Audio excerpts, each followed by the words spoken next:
Welcome once again to the No Sell Wrestling Podcast. This is episode 6. Today, you're only getting two of us. Only two of us. Alan and Com, unfortunately, are not allowed to come on tonight. They're too busy doing a thing called work.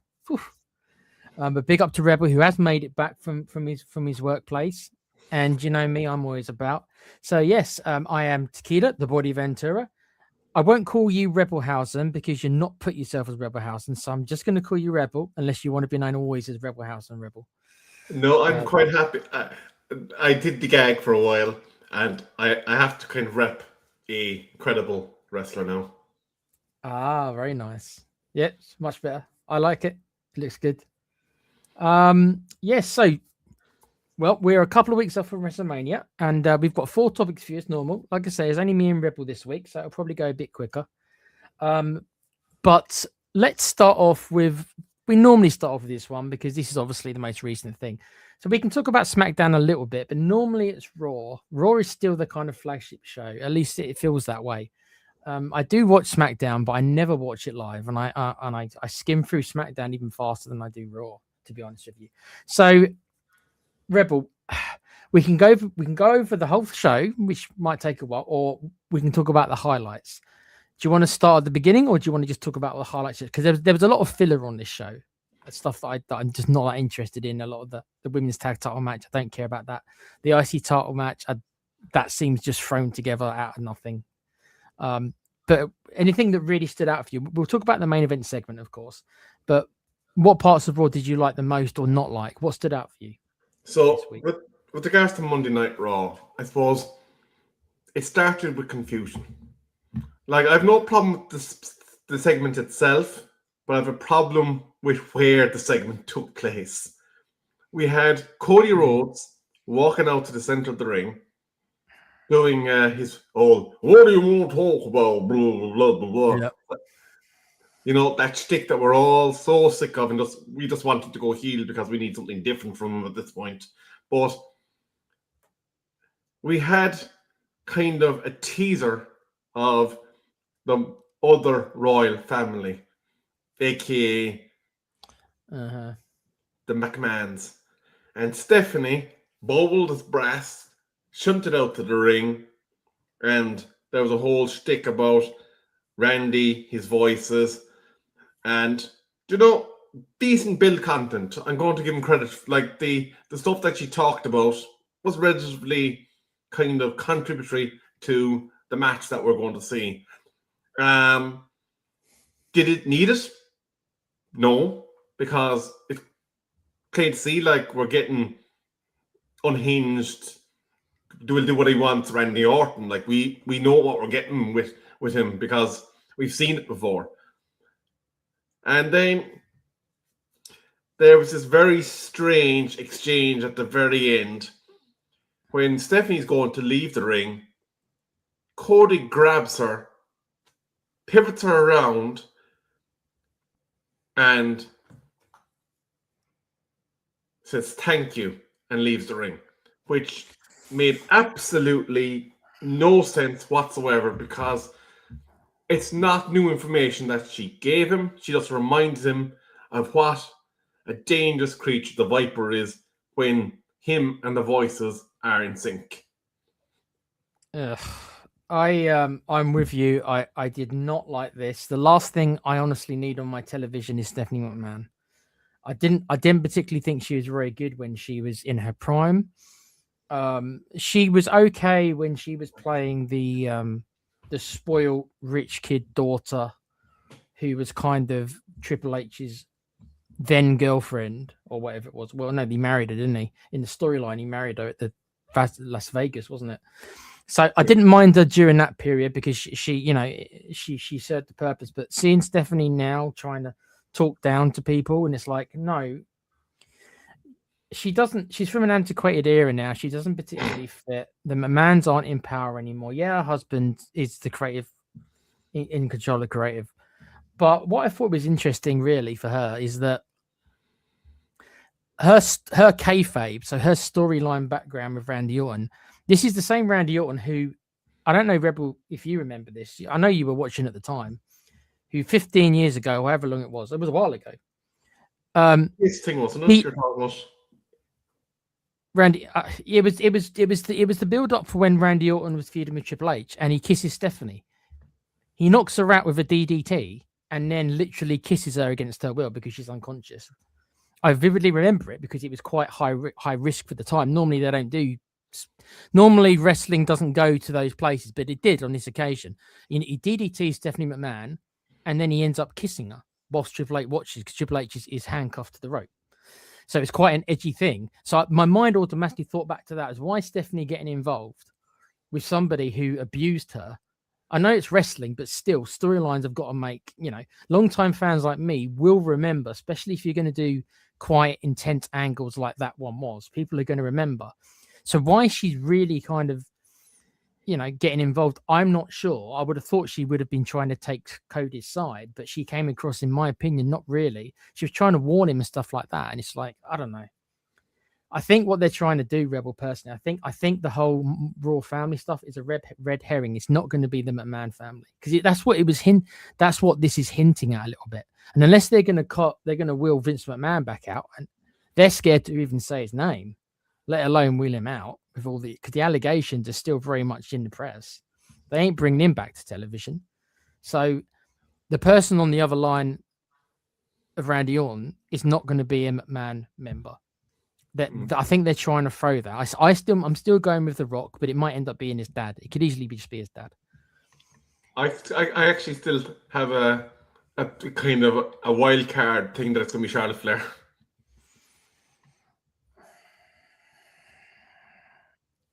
But why would she get involved with? So what you think she's going to form an alliance with Randy Orton? Charlotte Something Flair. along that lines, yeah. That we might see her come out doing her little woo woo. Maybe her father will get a camera shot where he's sitting inside in the kind of the upper deck of the Wrestlemania stand, and ultimately you could see her come in and give a low blow to Cody or something stupid. Now, I don't know how they'd work it, but like the options are limited when you talk about wrestling family royalties. Like you've got the Ortons, who are obviously multi-generational. You got the DiBiase's, who, let's face it, if they actually did pivot and actually bring him in after he's been cleared, that would be. I don't know what he'd be able to do because he hasn't wrestled, so he's not going to be in any condition to actually do anything. And let's be fair, he's a far cut from his father anyway. He wasn't that good when he was actually on programming. And then that leaves the McMahons and the Flairs. Like you're very limited in terms of royal, and obviously you got the Samoans. But I think Rock, it'd be a strange one to get Rock involved with that feud, unless you're kind of saying, look, listen, we're going to have Rock insert himself into the CM Punk thing, but we're all like, you can't not have Rock get involved in the CM Punk thing if you're going to bring him in and do something for Orton. Like it just doesn't make sense because there's a lot more in the CM Punk storyline given the referencing to Roman's father that was made in Raw a couple of weeks ago. So I don't know how you could insert Rock in that without having him involved in some fashion when CM Punk's match happens on night, I think it's night 2 that they're due to go. It's just, you're right. The Rock would you'd think The Rock would have something to say to CM Punk regarding obviously what he said, but the storyline with Rock and Cody still never got his revenge on The Rock. That storyline technically is still kind of bubbling under. Most people obviously are forgetting about it because it's 2 or 3 years ago, but Rock never put Cody over. Cody never got his win over The Rock. In the WrestleMania tag match a couple of years ago, Rock pinned Cody clean. Wasn't even cheating. He beat him clean right in the center of the ring with the people's elbow. So the idea was, Cody's going to have to get his win back at some point. So maybe there's a part of me thinking, well, I'm still waiting to see this Rock Cody Rhodes match that they built years ago that was which was meant to main event one of the WrestleManias. I'm still waiting to see the payoff to that. So I'm still thinking to myself, well, is this a way to bring The Rock back in? Because I'm still waiting for the payoff of this Cody Rhodes Rock storyline that's kind of been there for like the last 3 years. And then obviously with the John Cena heel turn on Cody again, The Rock played a role in that. He didn't show up after that, but still initially it was The Rock who was going to Cody saying, I want your soul, Cody. What about all this stuff? You know what I mean? What about all that stuff? Where's the payoff to that stuff? So there's a part of me, it's like, okay, I'm still waiting for the payoff of all this. So is it Randy Orton who sold his soul to The Rock to play into the whole, oh, he tried to get John Cena to sell his soul and Cena agreed, at least in short term, Cena agreed to sell his soul to The Rock, right? And then Rock didn't follow that up, which is on him. But still, the underlying storyline still is, oh, The Rock hates Cody Rhodes. So when am I getting the payoff, the 4-year payoff for The Rock Cody Rhodes feud that was never ended, that just kind of just changed? So that's why I've said The Rock, because it's like, well, I want continuity, please. I want it to make sense in my head, because it's a massive gap in the storytelling. I agree with you wholeheartedly in what you're saying with regards to Cody and his interactions with Rock, but I just don't see how you can do it without inserting him also into the CM Punk thing, because like this is a Samoan thing that we're dealing with here, where family is everything to them, and you have to like, if you're going to insert Rock into the Orton thing, you're going to have to also have him in some way come out and do something in that Punk match, just as you said, for continuity, because it would be absolutely crazy for WWE to have him involved in one of the matches and not involved in the one that concerns his heritage, his family. But I suppose we have a few more weeks to kind of see if there's any more ironing out of the details in this whole Orton thing. We might get a bit more on Friday night, because I don't know about you, I still felt that it was the wrong platform for the engagement, even though we didn't particularly like the engagement. It should be on SmackDown if they were going to have it take place. I thought it had no business being on Monday Night Raw. Obviously, the fact that it was New York, they probably just used the venue. And I think this is Stephanie. Personally, I know that she doesn't own the company anymore, and I know that her dad's not in charge. But I think this is like, oh, Stephanie McMahon grew up in the Garden, so we'll put her on the Madison Square Garden show. We'll have a segment in Madison Square Garden show. We'll get Cody there because it's MSG. Even though you're 100% right, there's no reason for the SmackDown World Champion to be appearing on Raw for no reason. There was no reason for him to be there other than the fact it was Madison Square Garden. So they were just obviously desperate just to pop a rating, and they're treating the Madison Square Garden as a big deal.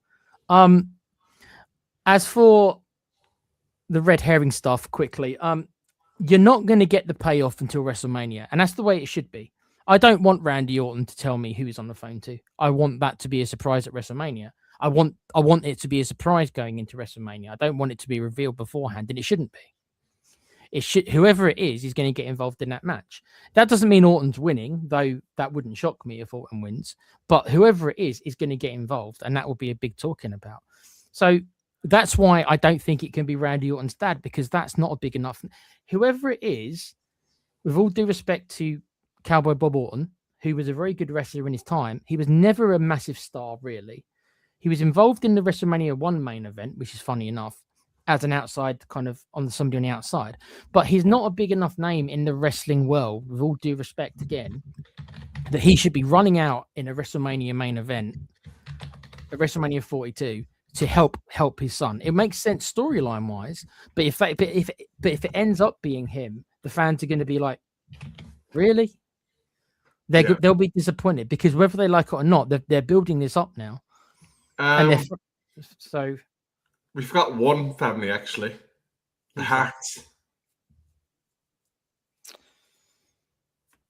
Bret Hart's been slagging off, especially Triple H, for a good couple of years now.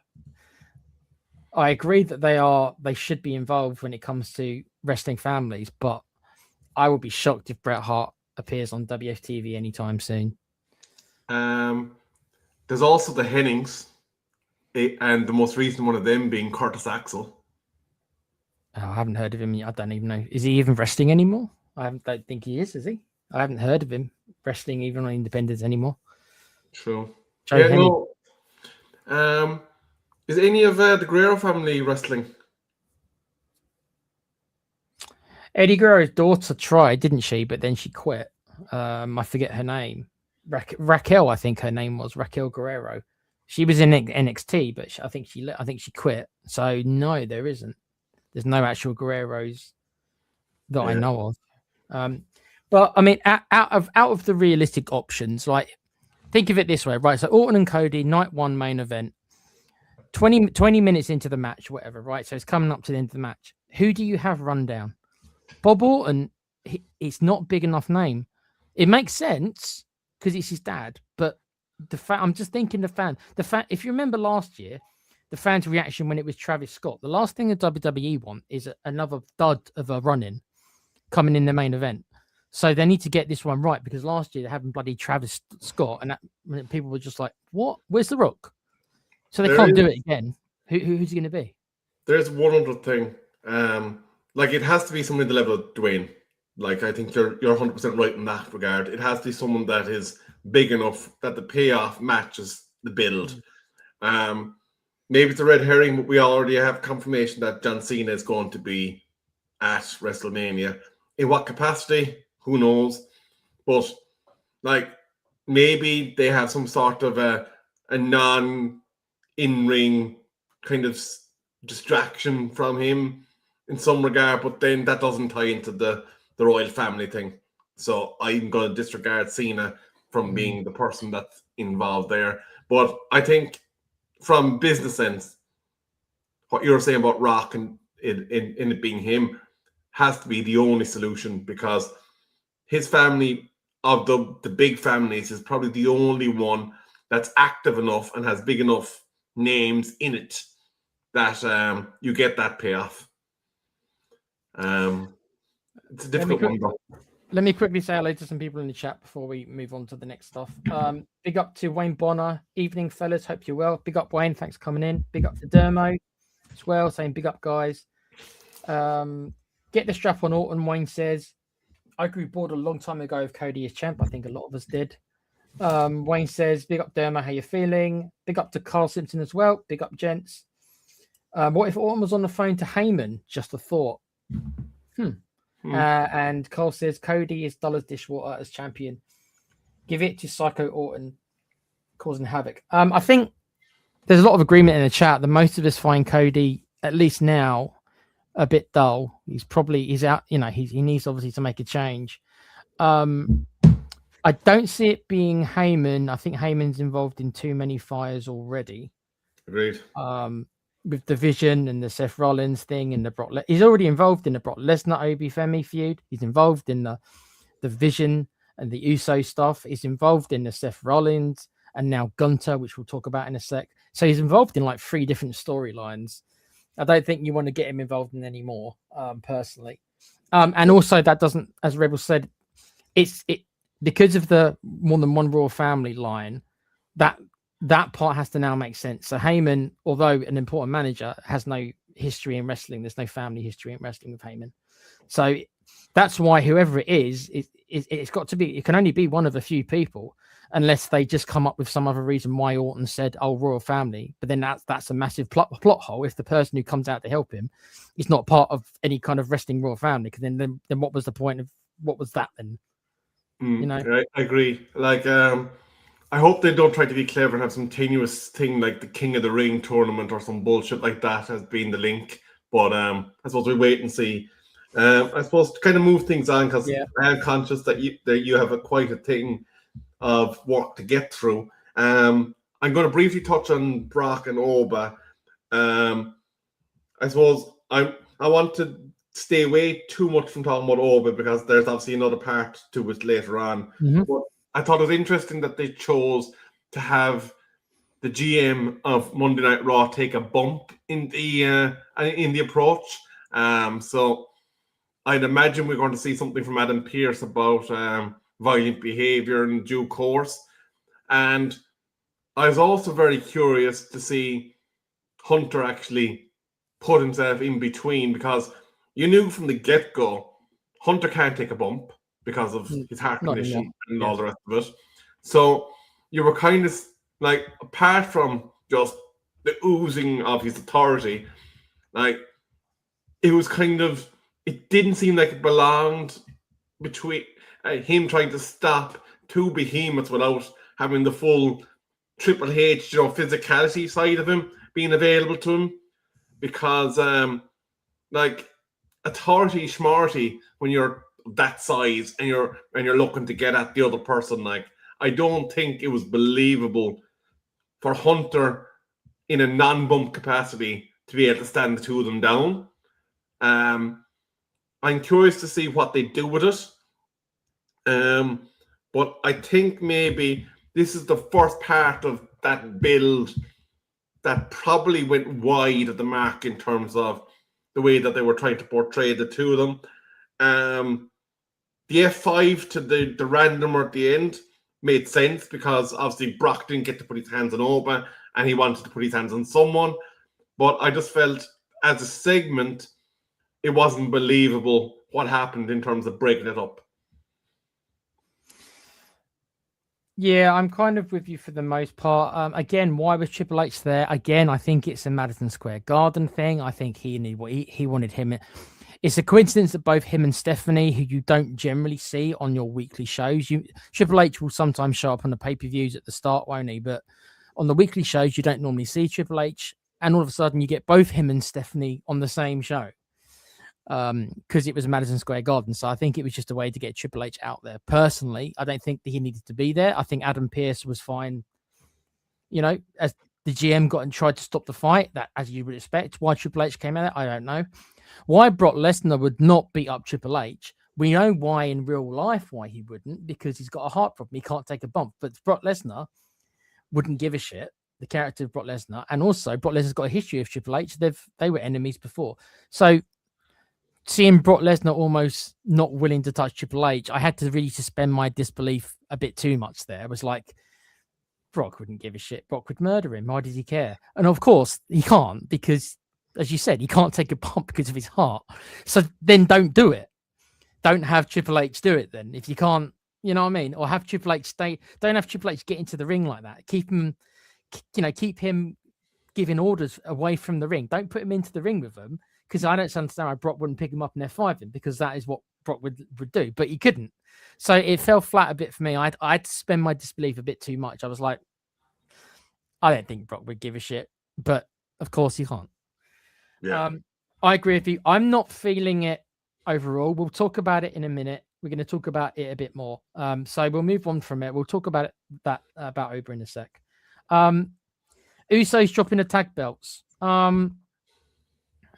Again, there's a part of this that we're going to get onto in our topic in a minute regarding influencers. I could have lived without the stuff with, what's his name? Ishall Speed. That's it.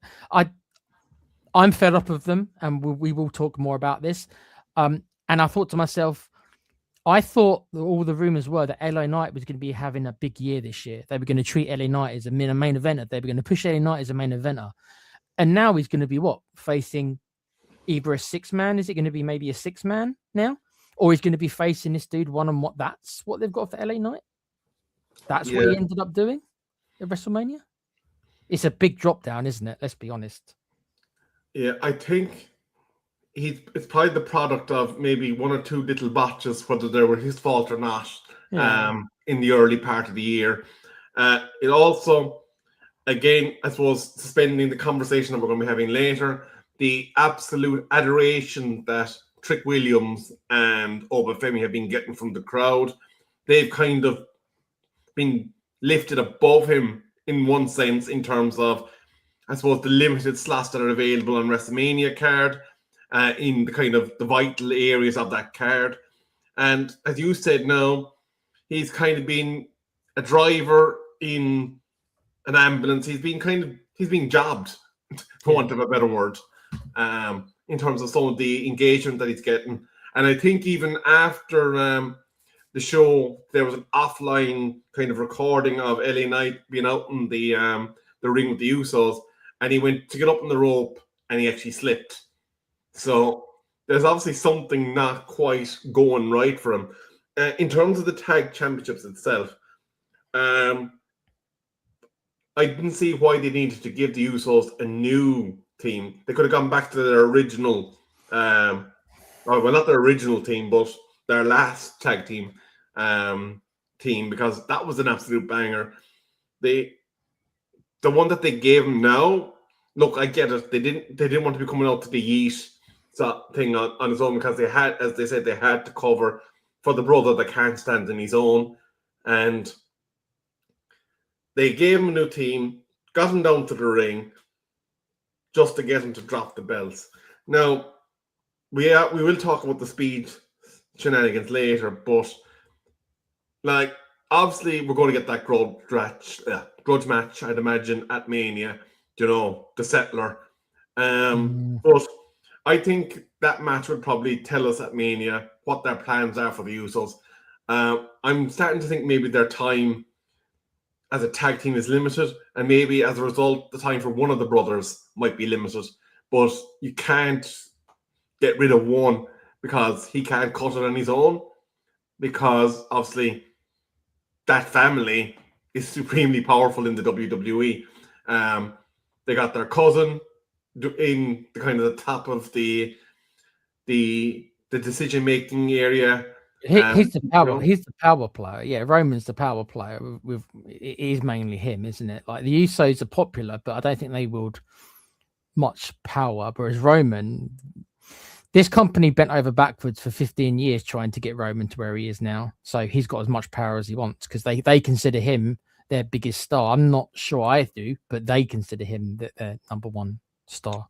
So, and he's got Dwayne backing him fully from the TKO seat.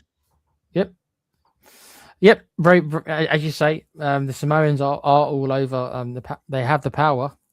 They're almost like the new McMahons, believe it or not, in a weird way. They kind of are. They've got the big daddy, who, as you just said, who is Rock, and then they've got the biggest star, who is Roman. So those two people alone, if they want something to happen, they will. It's probably why you've got all the MFTs still on television, because I think with all due respect, if Vince McMahon was there, I think most of these guys probably wouldn't be on television anymore. But for all the ones that shouldn't be there, like the MFTs, which is, I agree fully with you on that front. I would be curious to see if they put one that Shinsuke has been courting for the last, 5 weeks. I'd be curious to see what they do if they put him with Shinsuke, to see if there'd be any payoff from it. But like, for a family that's kind of at the top of the power tree, they've still managed to drop the ball on two that they had built as destroyers, and that is the Samoan werewolf, Jacob Fatu, and of course, Mr. Samoan Spike himself. Like, from where they had them to where they are now, like, they destroyed the Samoan werewolf by making him a face. Yep. And then they completely and utterly took away the credibility of Senior Spike, in the way that they presented him with the bloodline too. Like, since he kind of took over the bloodline and we had the eventual finishing of that story, he's fallen off a cliff. Maybe because of Jacob kind of being so dominant in terms of fan reaction, but then they took that and they flushed that down the toilet too. So it does make me wonder what they are thinking in storyline development at times. But look, it is what it is. We'll have to wait and see what the payoff is there. And again, as you said, we do have a bit to talk about in terms of what aspect of that storyline later on. Yeah, well, before we get to obviously the main event segment, which I'm happy was not just talking, I'm happy they actually didn't do the promo, because you can't do that every week. So I'm happy that we didn't get the promo standoff this time. They just went for it. Anything else on Raw before we talk about the quick main event segment? Anything else that caught your eye? The IC title match is. You mentioned, if you want to tell the people that it was a bit of a screw up, but once I saw the names involved, I'm like, none of these guys have any momentum to be getting any sort of title match. So this is a complete throwaway. And for me, back in the day, the IC title used to be a big deal. Stuff like this damages the title, because they should have kept the belt. They should have kept the belt on Mysterio and have Balor versus Mysterio for the belt. Why they've given it to Penta if they've got nothing for Penta to do other than this random assortment of just guys just to throw them on the card? What's Rusev done other than lose to Oba Femi to be in it? What's JD McDonough done? He's been in a tag team mostly. What's he done single in a... When's the last time JD McDonough won a singles match? I suppose maybe to give some context. Now, this is according to some of the WWE online sleuths. And obviously, I saw it as well. There was a graphic that went up and got quickly taken down after there was an interview with Penta in the ring about what's next for Mania and whatnot. And he goes, ladder match. But as we know, there was no context to that comment, because how could you have a ladder match when we don't even know who you're going to be facing? And then all of a sudden, this graphic goes up of the opponents. And then they were trying to say that, oh, there was qualifying matches that already took place. No, they fucking didn't. You may, pardon my French, I apologize. I just realized it's before Watershed. But they went out there and they tried to say, oh, these qualifying matches have taken place. Like, admit it. You screwed up. You made a dog's dinner of it. There was obviously supposed to be these matches taking place over whatever period of time that you have between now and WrestleMania, either at one night on the Saturday night's main event, or however they were going doing it, and they put the cart before the horse. I think the better option for them would have been to abandon the idea of the story altogether and come up with some other way to create a fatal 4-way, fatal 5-way, whatever way you want to do it. But obviously, just pivot completely from the fact that you botched the announcement of the ladder match. Like, they can't win now, regardless of how they do it with the putting together that match, because even if they do show the qualifiers on the main event this Saturday, let's face it, nobody's going to care because the results have already been leaked by them. It's a screw up. Obviously, Penta made a little boo boo. He obviously wasn't meant to say that. Bless him. I mean, even if they did have qualifying matches, I still think that why wasn't there even a little bit of long-term storytelling for the IC title? As guys in the chat are saying, like Wayne and Carl, the IC title used to be nearly as important as a WWF title. It did. The IC title used to main event back in the day when they had loads of house shows. The IC title would main event shows all the time. And nowadays, it's not even got a storyline. This is what I mean. To see the title treated there's not even a storyline. It literally is a throwaway match with a bunch of random people who have nothing to do with each other, just to get them on the cards. Penta's obviously going to retain. That isn't even because and out of the challengers, nobody has any momentum whatsoever. So I'd be shocked if Penta doesn't just retain. So it's become a throwaway match. I remember WrestleMania 3, and I know that I think Wayne in the chat probably was watching. If he was watching in the mid-80s, he probably knows what I'm going to say. WrestleMania 3, Randy Savage versus Ricky Steamboat. That was the greatest match in WrestleMania history until Shawn Michaels and Razor Ramon came along. That was the greatest match in WrestleMania history for the first 10 years of WrestleMania, until Razor Ramon and Shawn Michaels had their ladder match, also for the IC title. So the WrestleMania's got a history of having these classic IC title matches throughout the years. And to see it so disrespected, and I've got nothing against Penta, but I mean, they had no plan. There was no plan for it. If they keep it on Dominic, if you're going to do it, keep it on Dominic Mysterio, and then build the Balor Dominic Mysterio. At least then it will mean something, because Dominic's held the title, other than when he lost it to Cena for a month. He's held the title nearly Rebel for a year, so he could have dropped the title to Balor at WrestleMania, and that might have been a big deal, rather than just him losing it on a random episode of Raw. There's just no long-term storytelling anymore. That's my problem. They just do things on a whim. They don't properly plan stuff out. I've had this problem with WWF in particular, WWE, for a long time, with the exception of maybe the Bloodline storyline, which was long-term storytelling. They just hotshot so many things. that on a whim. And I thought those days were behind us. I thought that Vince McMahon was the reason why they did this. Vince isn't there anymore, and they still do it. So it wasn't just Vince McMahon. Do you know? Even like you don't even have to go back to those classic matches that you just referenced in the Wrestlemania with the IC title.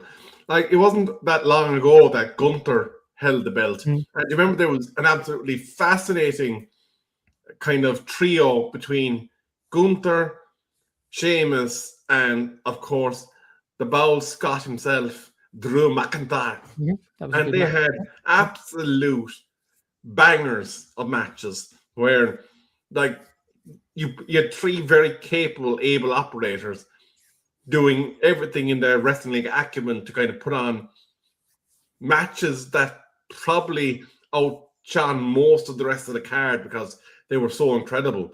And there's one long-term storyline with that IC title with regards to Sheamus, who Triple H absolutely loves, by the way, and finally giving him his belt. But if you're going to absolutely destroy the belt's reputation and the fact that it's one of the pillar 4 for the clean sweep, or was it the pillar 6 actually for the clean sweep now at this stage, it kind of takes away from the eventual payoff of Sheamus eventually getting his hands on that IC title, because you're kind of going, well, they completely and utterly buried it. Like the women's one is completely dead already, in my view. Like there's nothing behind it other than it's the equivalent of the what was that one that R-Truth was fucking branching around for ages? The 24/7 title. Yeah, we're getting to that stage of look, it doesn't really matter, and that's a shame because it is one of your pillar championships, and I'm disappointed with the way they've done it. To be honest with you, maybe they'll correct it and kind of pivot from it and just go, look, listen, mea culpa. But like as you said, there's no payoff to Penta getting it.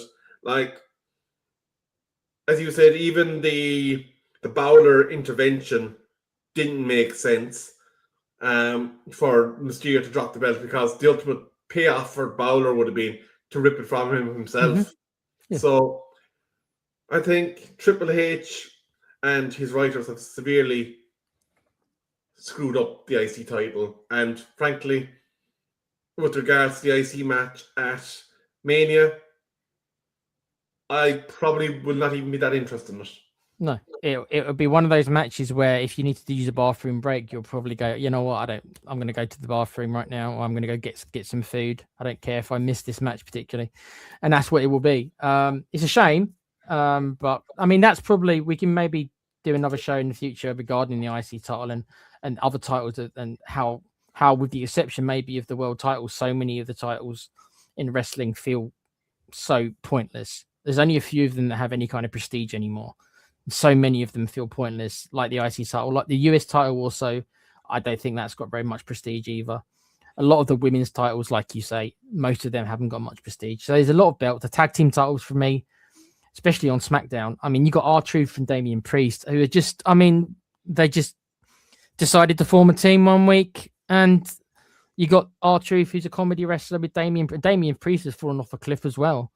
He was a big deal a couple of years ago, or they were trying to make him a big deal. He's completely fallen off a cliff, Damian Priest.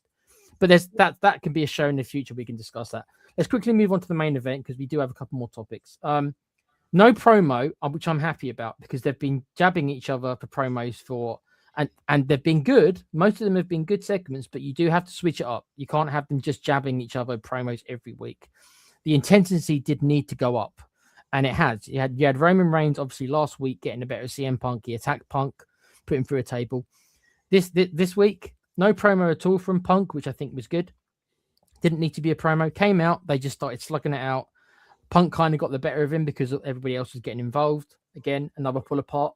Punk hits the GTS, puts him through a table. Mixed response. There is footage online, which I think I posted in No Cell last night, of CM Punk getting into it with a fan and more or less being a bit naughty. I found it quite amusing because I like that stuff. They obviously couldn't probably show it on air. They're not in WWE.com, not going to be showing it. It was a fan cam who picked it up. found on their phone. Sorry. I quite liked it for what it was. It was a simple thing. It was just a simple pull-apart brawl. But I think the intensity needed to go up. So they've both gotten the best of each other now physically. Roman got the best of him last week. Punk gets the best of him this week. One thing I will say, I'm a CM Punk fan, as you know, because I think he's old school. He's made from a generation that I grew up in. He's more or less the same age as me, not far off. I'm slightly younger, not by much though. So he's challenging. If you Rebel, I'm sure you've heard of this wrestler, Terry Funk. Yep. Terry Funk played the middle-aged and crazy character better than most, and that exactly is what CM Punk is going for. Because Terry Funk was one of his idols. I look at CM Punk now, I see Terry Funk, different character, of course, but that is what he is challenging. He's challenging the whole old man. Am I past it? Looking for one last ride, looking for one last run. Exactly what Terry Funk did. Punk is 100% challenging that, and I think he's doing a good job. He ain't beating Roman. He's still getting speared and pinned. That's still going to happen. But it'll be interesting to see where his character goes from there. So I'm invested in this match. It's one of the few WrestleMania matches I'm invested in, even though I'm 95% sure Roman's winning that belt. I don't want it to happen, but I think that it will. Any thoughts on it before we move on? It was a short segment. It was by the numbers. It was not complex. It was two guys fighting. Punk got the better of him, and the show goes off the air. So it was it was not the longest segment. It was just a brawl at the end of the show. How did you feel? Yeah, no, I agree with you in terms of I like the short snappiness of it. I do feel like, as you said, that they needed to ratchet up the anger and the hate and the bile by throwing hands. Like obviously they do have a habit of giving the person's going to lose their moments and build up. And this is probably one of those moments where they kind of said, right, we need to give Punk some wins in terms of exchanges with Roman. And this was one of them.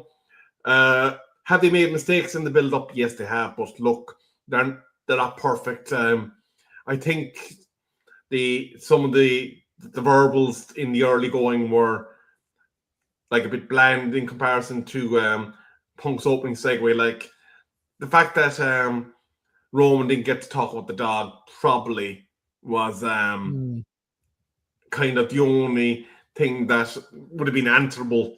It's not too late. It's not too late, Rebel. There's a couple more shows left, and they could be leaving that one because that would be a big one for Roman to say. They could be leaving that. That could be one of the last things Roman says to him because that would be a big one. So maybe I don't think it's going to happen. I think they probably would have done it, but it's not impossible that could be one of the last. That could be done on the week before WrestleMania to really blow it up, to make CM Punk completely lose it. Yeah. So it could still be done, is my point. Yeah, very true. But yeah, Roman going to the table, absolutely no problem with that. I thought doing kind of a spear bomb, a shield bomb without obviously the assistance was an interesting way to do it.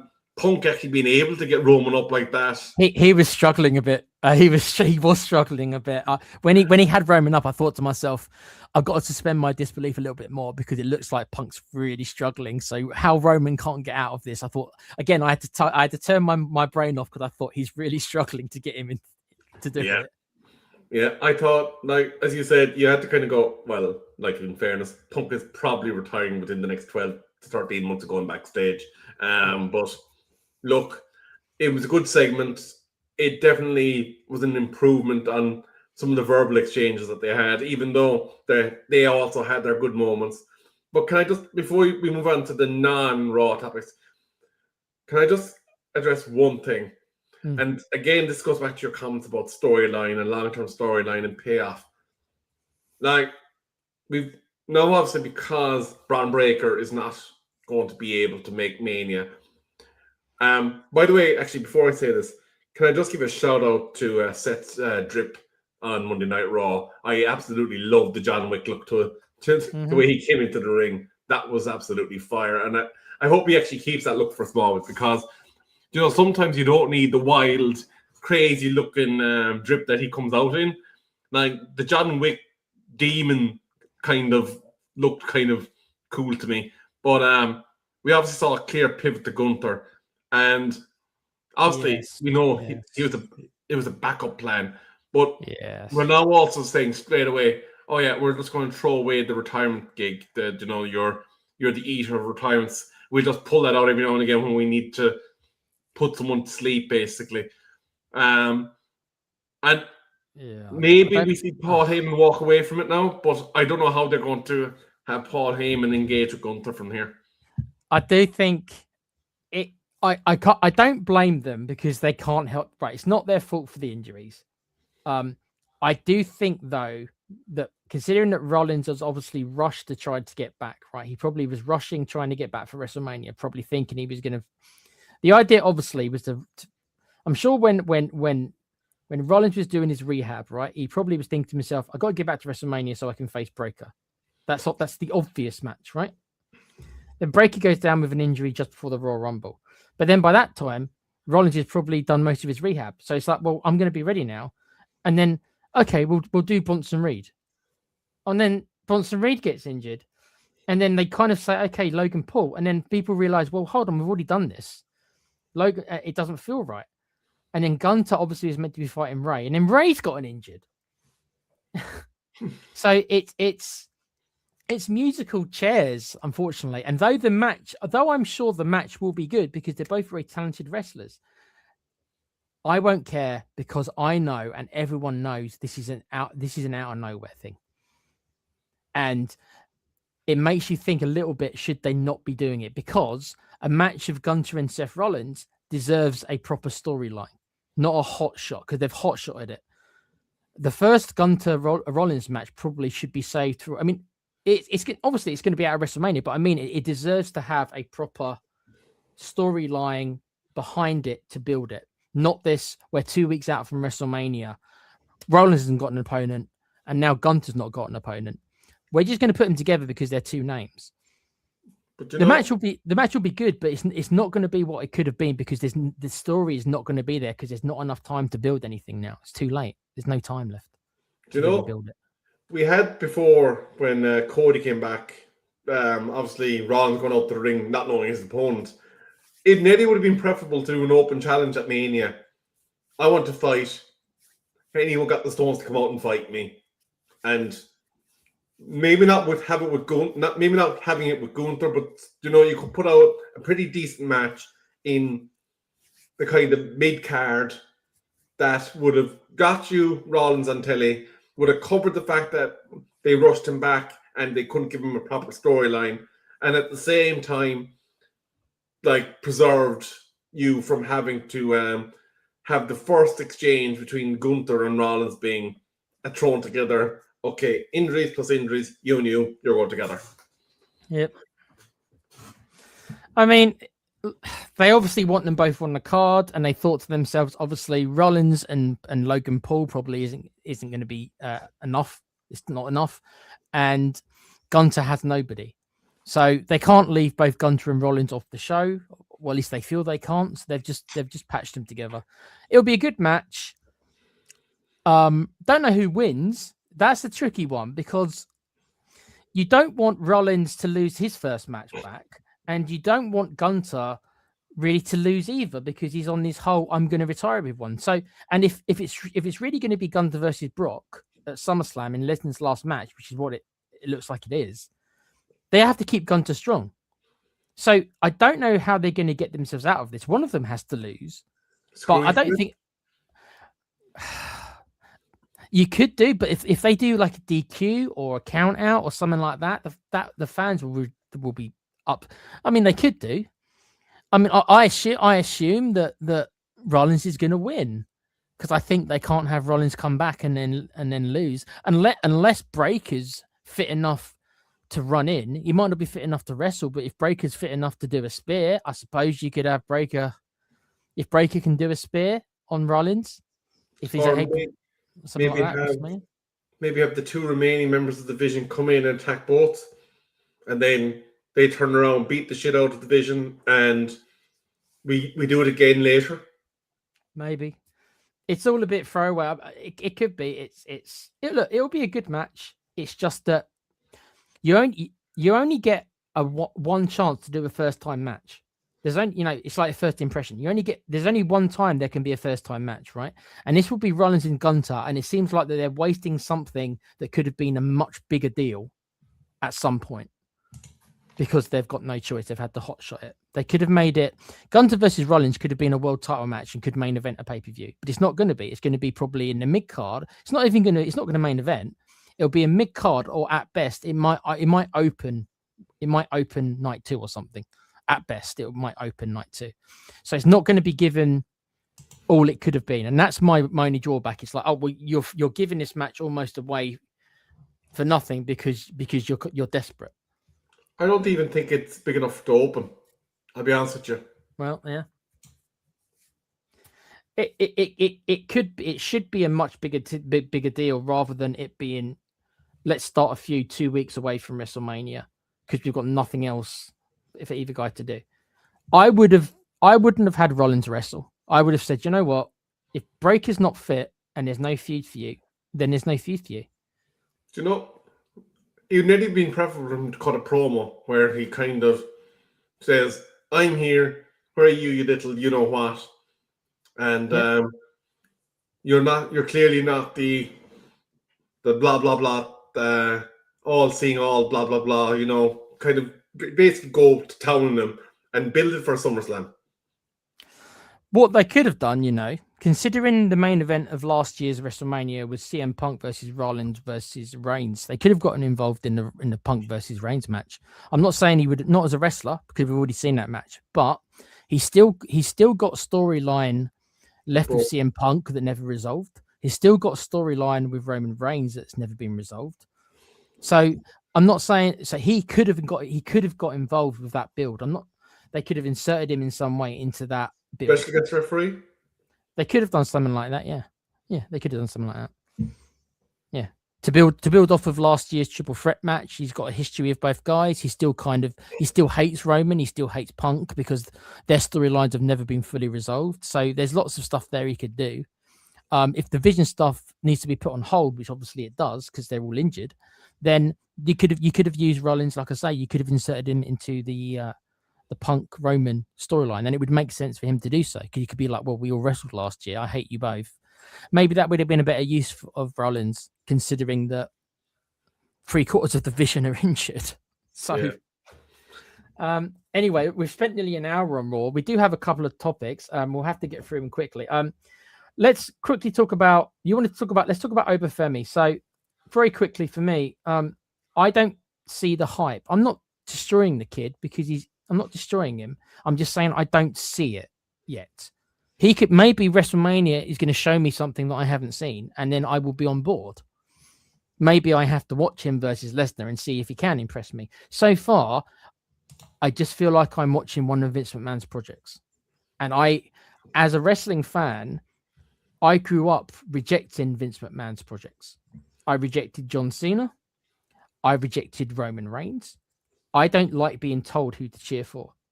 I decide that myself. So when I feel somebody's being shoved down my throat, I go against the grain. I can't help it. It's how I'm built. So when I'm getting that feeling for Oba Femi, I will most likely go in the other direction because I will not be dictated to. I will tell them who I like. I'm not going to be told who I should like. Does that make sense? Hulk Hogan was like that as well. So I've always gone against that.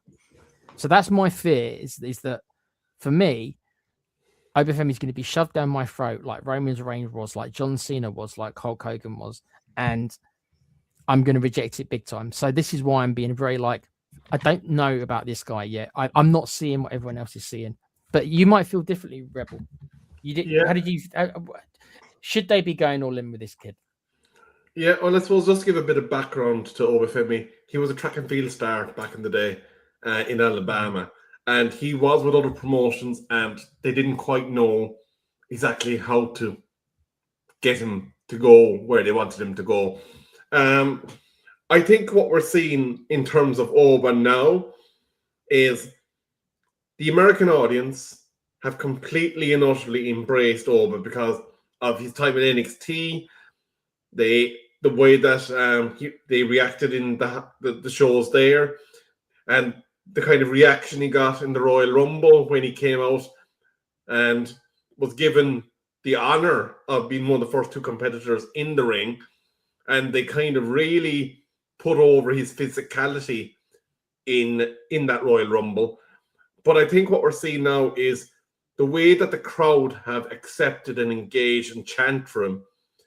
Like, they felt like they had no choice but to put him into a position where if he sinks, he's done. But if he swims, they've got some big machine that they can kind of use in that Brock Lesnar capacity for the next, he's 26, so they got 10 to 15 years of another big behemoth. I think they're hoping that Oba will be what they wanted Omos to be, in a way, because Omos just never really showed us that he was able to do the role of the big dominator. Like, Brock is doing a hell of work selling for him. He is. He's trying. Brock is trying to get the kid over. He is. So, like, what I'd be interested in is not so much the match with Brock, but when the next guy comes up, maybe someone that's not as good a seller, because we know there's plenty of brilliant sellers in the business, but there are some that, let's be fair, you have to put in an extra bit of work to make the match shine, and it's on you to run it. Whereas Oba now has one of the main guys working for him. I think, like, Bully Ray was the one that came out in his podcast and said WWE haven't put foot to the floor for somebody in a long time, possibly since Brock Lesnar himself debuted, and kind of just went full metal and see where the road takes us. And if we have to do corrections on the way, so be it. So he seems to want to kind of just go, put him in the Ferrari, get it up to top speed, and if we hit a wall, we hit a wall. Like, maybe there's a kind of glamour to doing that. Like, if it works, they look like absolute geniuses. But if it doesn't work, and the kid could have actually developed into something special from being taken at a normal pace, then they've ruined his career for nothing. So it's a gamble, I think. I tell you what, Rebel. I look at guys like Oba Femi in the past, and I would feel better about his chances if he was being presented as a heel.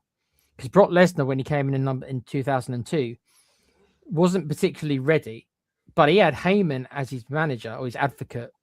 Whatever. I think he was called his advocate at the time. I could be wrong. Maybe he was still classed as a manager back then. But he came in with Heyman in 2002. And Brock ascended, and Brock won the world title within 6 months, 6 to 8 months. I think he won it. He won it at SummerSlam. Yes, I mean, he literally debuted the night after WrestleMania, and by SummerSlam he beat The Rock for the title. So that's 6 months. But he had Heyman next to him, and he was also booked as his killer heel. When you're booking a monster babyface, it's slightly different. I can give you some examples. Ryback was booked as a monster babyface. So what did they have Ryback do for 6 months? He was terrible. He was terrible, but he squashed guys on a weekly basis, and chanted "Feed me more." But the crowd were into it. I couldn't. I was like, I don't see what you see again, but the crowd were into it. Ryback for that 6 month period was popular, and it looked like that they were going to be shoving him down your throats as well. Okay, before they finally came to their senses and realized, oh, this guy actually isn't a very good wrestler at all. He's a low rent Goldberg, really. Then one of the main guys basically go schizo because he botched something and he broke CM Punk. It was CM Punk. Yeah, he hurt CM Punk. He threw him through a table and didn't protect him. Punk was furious at him. Yeah, for CM Punk. And you know, so when you're playing this kind of monster babyface, it's a slightly different role from being a monster heel, right? And I'm not saying Oba Femi can't do it. I'm saying that I need more evidence that he can, and I always a little bit dubious about being a monster babyface. Somebody else who was a monster babyface is Braun Strowman as well. Now he started off as a heel, but he quickly turned babyface, and then he fell off a cliff as well. So when you're a monster babyface, it's a difficult role to be in. Somebody like The Undertaker was able to pull it off with the gimmick. but most of them don't succeed. Most of the monster baby faces don't succeed. So they have to be very careful with how they book Oba. So this is why I'm like, I don't know if they're throwing him in too fast. They obviously are. They're doing what you're saying. They're seeing if he can sink or swim. Luckily for Oba, he's got Brock on side. Brock must obviously like him. Backstage, he must at least like the kid, right? So he's got that going for him. Because if you've got Brock Lesnar liking you, and the funny thing is, Rebel, you talked about people selling. Brock Lesnar is a great seller. You wouldn't think he would be because you think he's dominant, and he can be very dominant. But when he wants to sell for you, he's a great seller, Brock Lesnar. A very good seller. He doesn't do it that often, and he picks his moments. But when he chooses you, he'll put you over. He did it to Drew McIntyre, right? Unfortunately, that was during the pandemic, so nobody was there. But he did it for Drew McIntyre, so he has done it for these guys before. So I'm convinced that he probably will lose to Oba Femi. I don't know if he should, but I think that he will, and he'll probably put him over clean as a sheet. Because if Brock's on his way out in 6 months, which it looks like it is, then this is going to be the last opportunity to sprinkle some of that dust, I suppose, onto someone like Oba Femi. My only fear is that when you're building a monster baby face, you need to be very careful with the booking. It's easier when you're a heel because you can be dominant. You can destroy people as a heel. It's different. When you're a baby face, you can't be too dominant. That goes against stories. You can't be too dominant a baby face. You need to show vulnerability. To Hulk Hogan, who was a massive guy, but what Hulk Hogan did better than nearly everybody else ever is the ability to get sympathy from the audience. As a massive guy like Hulk Hogan, he was the master at it. He wasn't good at much. He wasn't a good wrestler, really. He was an okay promo, but not that good. But his ability to connect and garner sympathy from the audience is what makes Hulk Hogan such a big star. And he was 6'8" and a massive guy, but he had an ability to do it. But it took him a long time to learn that ability. My fear is that Oba has not done this for long enough. So he's probably not going to have the skill set or the experience to know how to sell. And Oba is going to have to sell. At some point, as a monster baby face, you can only take that so far. At some point, he's going to have to sell. And that's what I need to know. If he can't do that, he's going to struggle because he can't just destroy everybody. Because that reminds me of Goldberg. Yeah. And Goldberg was amazing for the first 8 months or so. But he had to lose. He had to lose and he had to show vulnerability or the story was boring. And as soon as Goldberg started showing vulnerability, he fell off. That's my concern. Goldberg had 3 moves and he had about 2 minutes in the gas tank. Shawn Michaels had to take him for 30 minutes and he struggled with him. Shawn Michaels is one of the best workers in the game. Yeah. But question for you before you move on. I wonder though, is the direction of travel monster babyface? Is the kind of seeds being sown for a certain master tactician, a certain advocate, Mr. Paul Heyman, to get one last major client before he disappears into the back for forever and just doesn't do any more front of house stuff? I wonder, could we see after Brock's retirement, Heyman kind of saying, look, listen, I've done this for Brock, I've done this for whoever. Come with me, kid. I think, Rebel, I don't think the WWF keep doing it. I don't think the WWE is going to do this because it's incredibly ballsy, and I think they're going to play it safe. How about this? Quickly run this little fantasy booking from you, right? If the end result is Gunter versus Lesnar, Lesnar's the face. Lesnar, if that's the retirement match, as apparently it's going to be, going into that, it's going to be held in Lesnar's hometown. Lesnar's the baby face in that match, 100%. Gunter's the heel, Lesnar's the face. How about this? Heyman turns on Brock Lesnar at WrestleMania and sides with Oba Femi. Oba Femi is his new client. He starts up a little stable with Oba Femi and Gunter because he's hired Gunter to take out Seth Rollins. This writes itself. Then that sets up Gunter, Brock Lesnar for SummerSlam, and then Oba Femi is his new client, and then Heyman can do more or less the same thing with Oba Femi that he did with Brock, and then they can go on a tear for six to 8 months, and they can have Oba Femi tearing through all the baby faces with Heyman and as his manager. I like it. That's what I'd do. I think that is perfect A1 booking, and it gives you the ability to do what you want with Oba, which is destroy people. And as you said, it takes away his need to kind of sell, at least until they're sure that he can do it, because he doesn't need to when he's a heel. Nope. It's not as a monster heel. You don't spend much of the match selling, and Brock Lesnar is the perfect example of that. And Heyman can teach him as well. Heyman can teach him, like he taught Brock. He can teach him how to carry himself as a heel. And then when the time is right, then Oba Femi can turn face, because he would have learned a lot by then. He can turn face at the right time.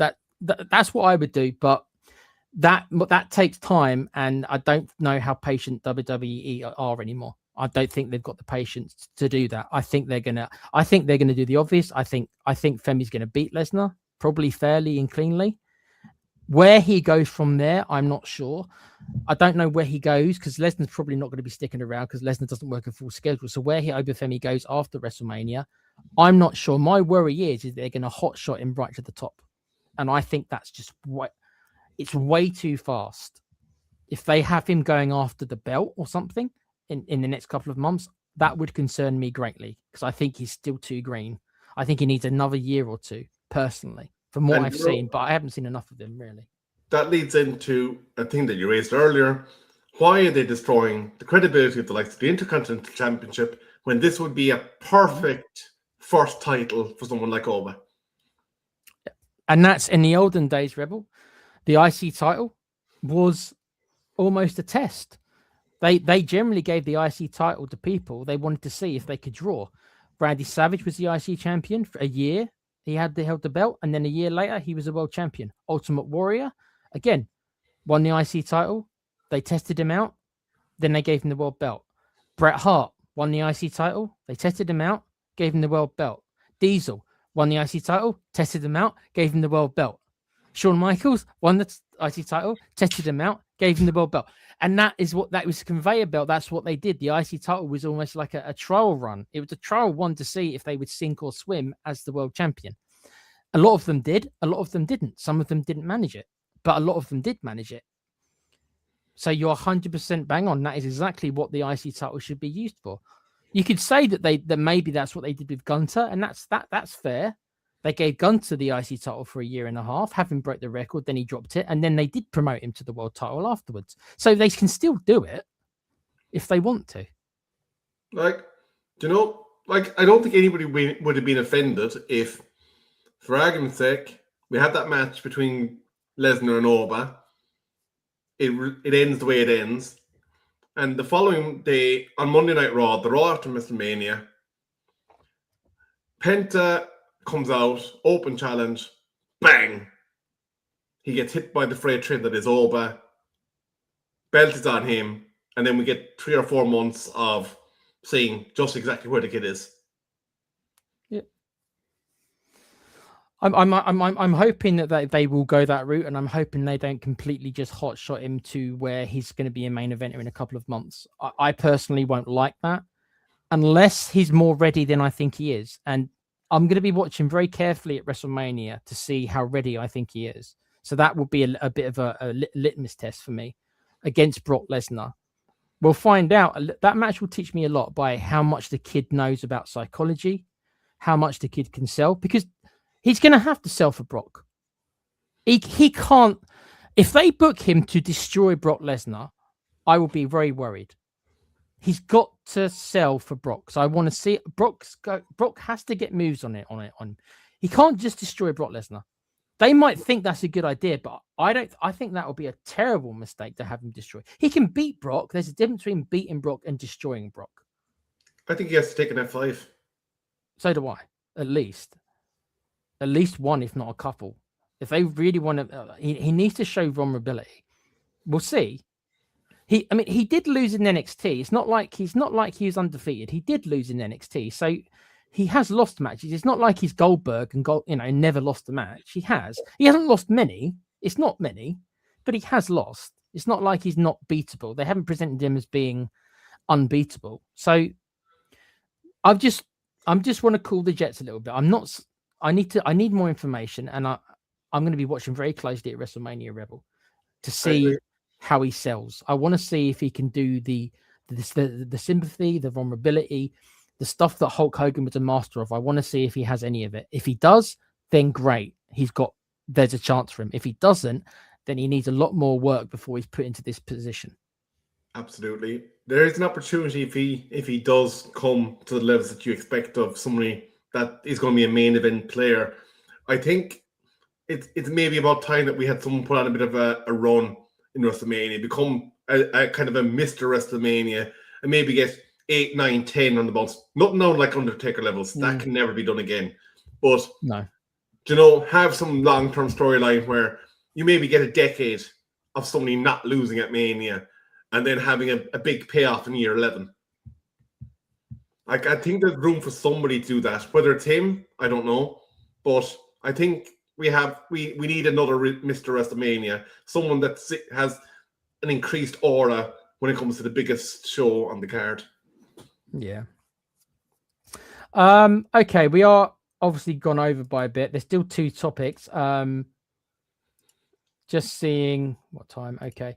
Do you want to quickly chat about the comments made? You said by Kenny Omega, I think is what you told me. So what's Kenny Omega been saying about the influencers or celebrities? Because they are one and the same. Influencers are kind of, they are celebrities in the same way like people who do Big Brother are celebrities.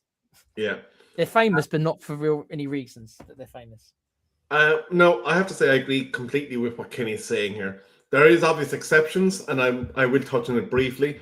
But Kenny basically said, with the era of these celebrities, singers, YouTube stars, Big Brother people, and in some cases film actors, crossing the divide and coming into wrestling, at what stage do you have the people that have grafted in wrestling schools, that have dedicated their lives to honing that craft? When do we have the balance tipped and they lose their place on cards? Like, he gave an example. I can't remember which 2 he called out, but let's just say, for argument's sake, are we going to end up with a Jelly Roll versus IShowSpeed WrestleMania main event? Because that's putting bums in seats and selling. Is the product then dead? I suppose is the question that I would have. I've no problem with the cameo roles that were done over the year. The guy from The Arrow was incredible because he was training heavily and salmon ladders and doing what he did. We got Logan Paul, who, his likability obviously is in question as a person, but let's be fair about it.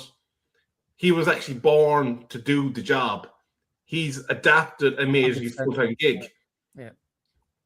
But the Jelly Roll thing, I understand it. Celebrities are big fans of the game as well. They have more access to be able to kind of put themselves in positions where they're in storyline, and they're probably living their childhood dreams. I get it, but maybe we need to think that there's a time and place for these interactions. Maybe you have a certain pay-per-view, like Worlds Collide kind of type thing, where you give all the celebrities that you want to kind of have some bit of an engagement in the wrestling community, their opportunity to kind of maybe be involved in 2 or 3 matches on that particular designated pay-per-view. But, with all due respect, IShowSpeed, he was a wasted Rumble spot when he arrived and got speared by Braun Breaker. He actually botched that and ended up taking it on his side instead of turning. Do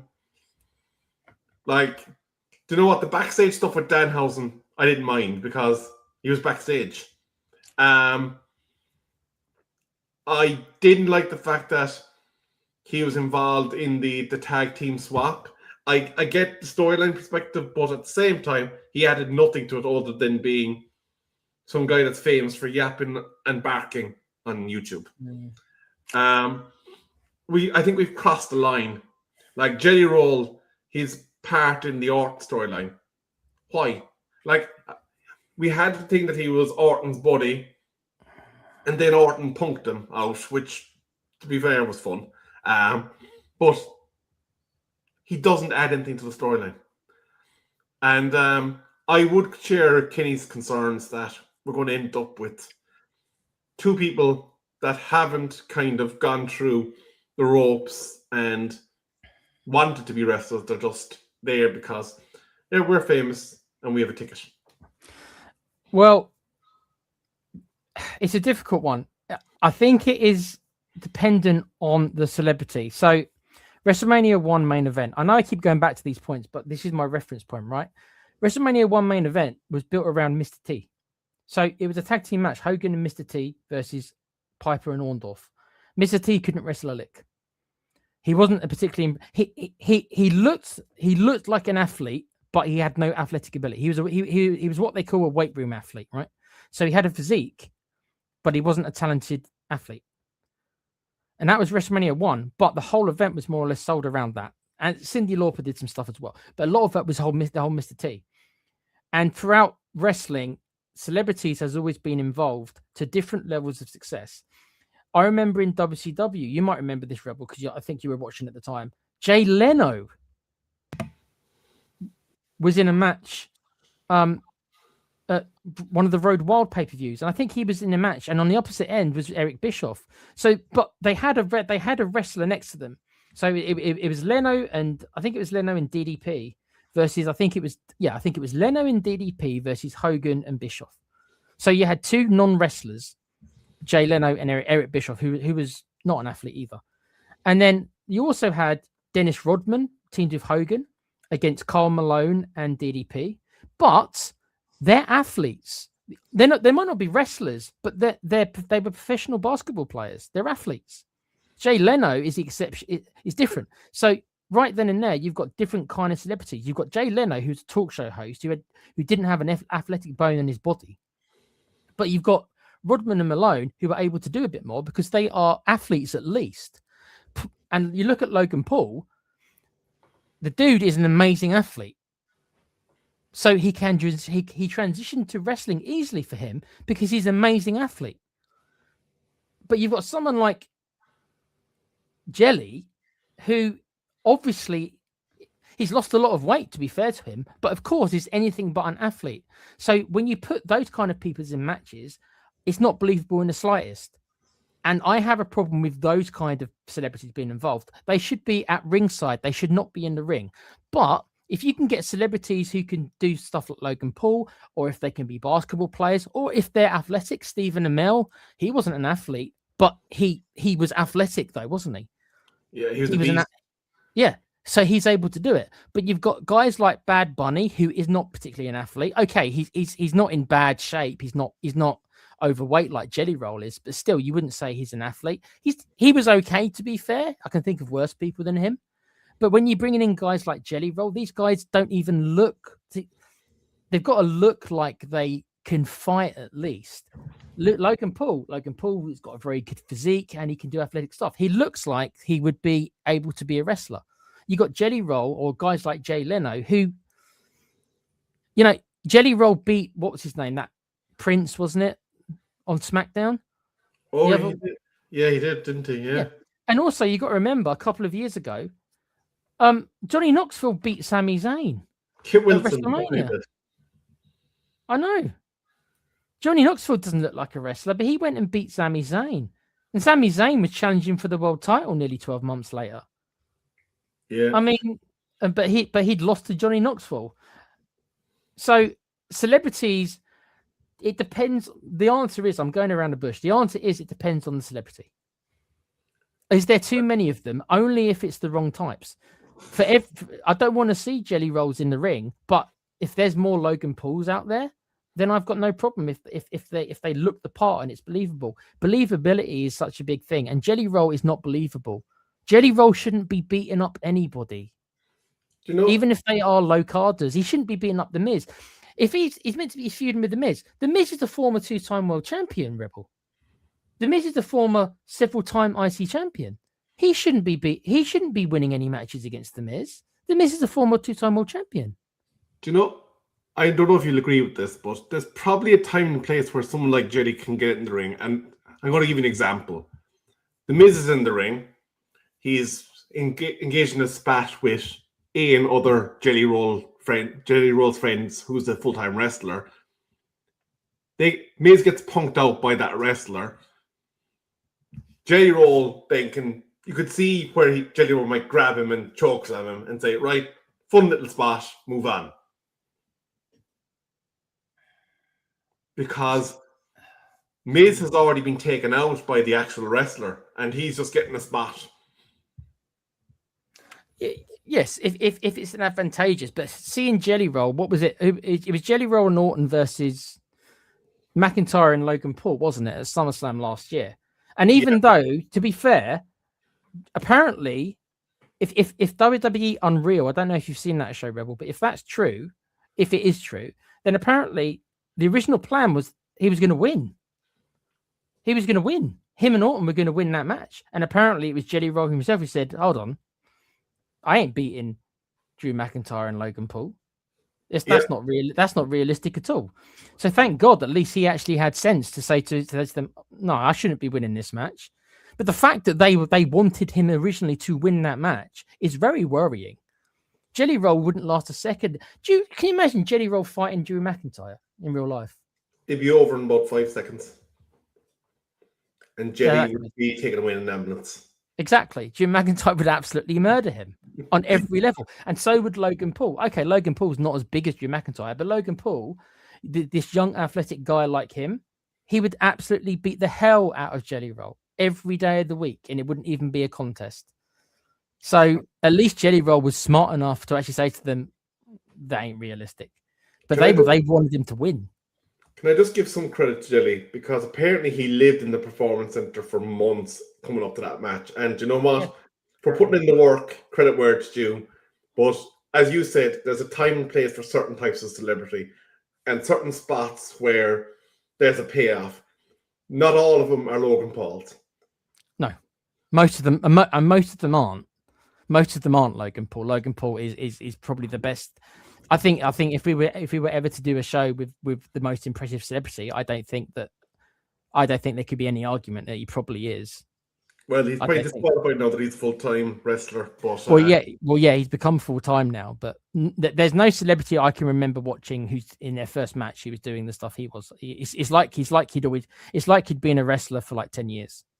I think if I remember correctly, again, it was probably in that show that you've been talking about, Unreal, where they were gobsmacked when they had him in the PC and they were getting him to do stuff, and they were like, "Holy crap!"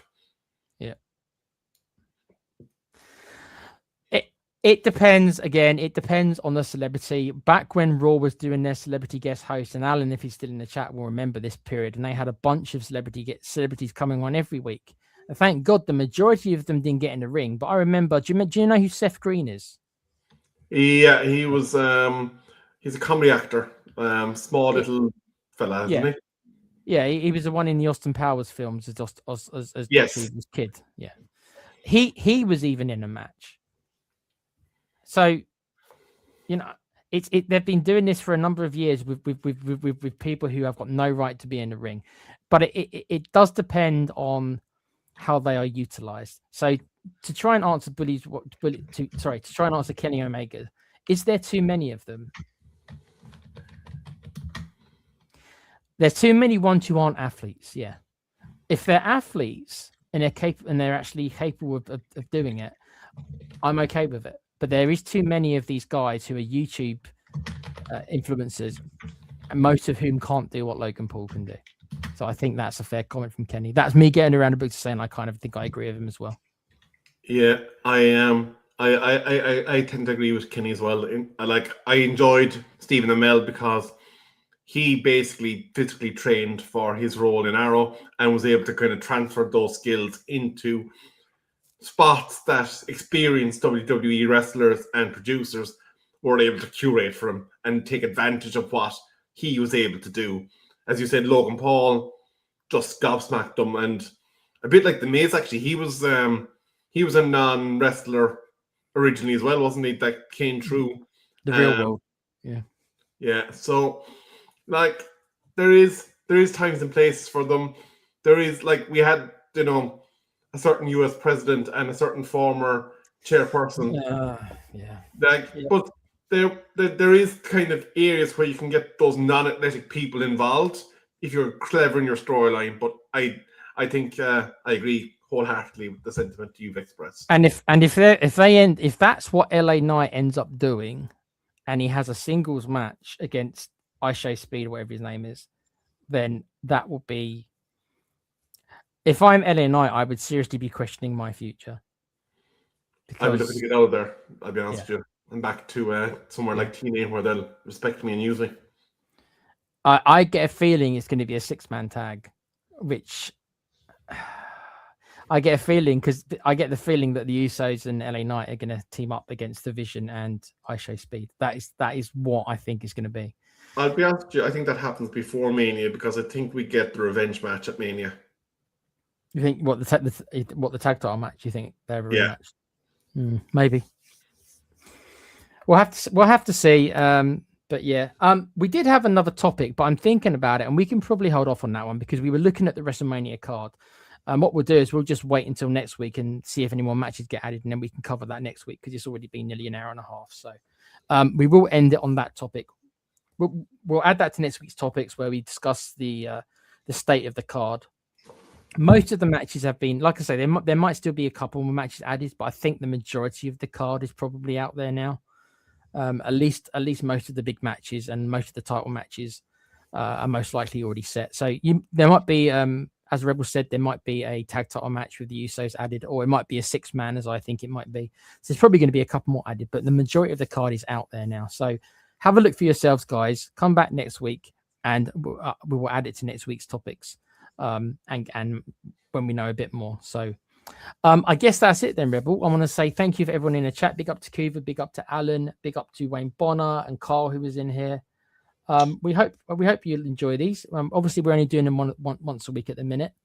I'm sure we'll probably do a couple of extra shows the week before WrestleMania because obviously we'll probably do a big WrestleMania preview show, I'm sure. I don't know about covering it live because me and Alan are going to be watching it live in my house. So I don't know. We'll have to see. Maybe we can come up with something. But we'll let you know nearer the time. But Rebel, thank you, mate. Rebelhausen. I won't call you that. You don't want to be called that. Thank you again for joining me this week. Quickly. He was mad. That's because he was mad as March here. And we'll get into that in our night. Yes, he was. He was literally a daredevil trying to impress his dad. Bless him. There we are. What can you say? Love makes you do crazy things, I guess. He wanted to impress his dad, so that's why he did that crazy stuff. That's what it was, apparently. Big up, Kuvi, though. Thank you. Yeah, so remember to like, subscribe. Obviously, we're still a very new channel. We've only got a couple of shows out, but if you know any wrestling friends, tell them to give us a watch. We're all pretty knowledgeable about wrestling. We've got different backgrounds, obviously, probably different age groups slightly, but we all love wrestling, different outlooks and stuff. But yeah, join Rebel. Hopefully, Alan and Con will be back next week, and we'll see you next Wednesday evening. So yes, thank you again, guys. Take care of yourselves. Always be a fan, and remember, what a maneuver! Take care.